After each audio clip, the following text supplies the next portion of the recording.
لتدخلن المسجد الحرام إن شاء الله. دشت باشر بهارا سلوات لمحمد دشت باشر بهارا سلوات لمحمد سلوات لمحمد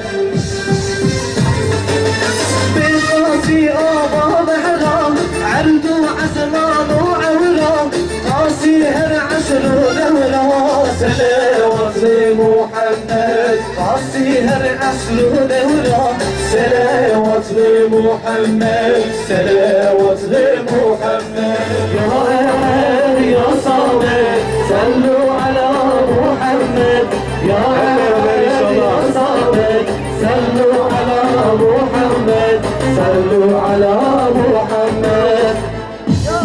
Tekbir! Tekbir! Tekbir!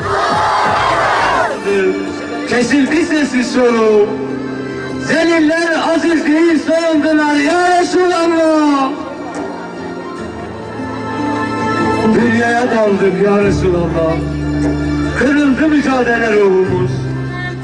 أولو هم آخرين ربي عزيم هم عليم هم كريم هم رحيم مالك أفلاق عزمان بحر بر رازق جمل حيين روح دبر أم تمام آن وجود بقدرته جن إنسان وباسم رحمته Seni bir uzmanı bahçıvanı bahredin. والصلاة عليك والسلام عليك Lale o nesrin o nergiz bu neşin. الصلاة عليك والسلام عليك Seni bir uzmanı bir şeyde erdu sema.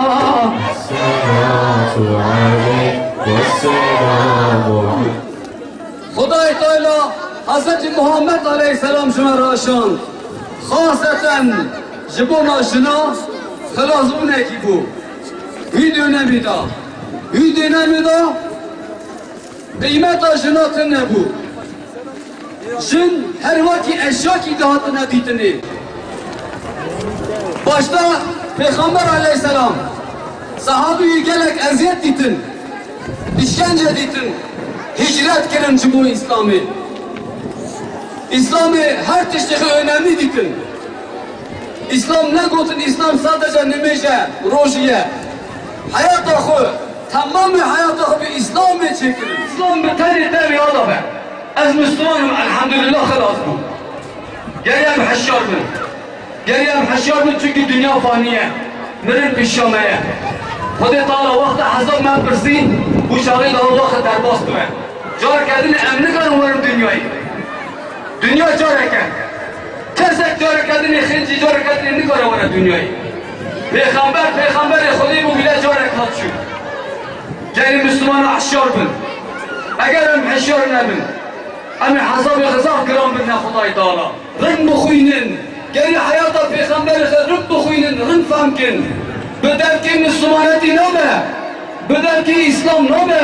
Ya Rabbi tu Müslümana haşyar ki, tek buna me, hem ahireti de halas buna me rahat ye inşallah. Ya Rabbi, tu Müslümana haşyar ki ya Rabbi, tu Müslümana khafleti haşyar ki, Kur'an-ı İslam-ı Hazreti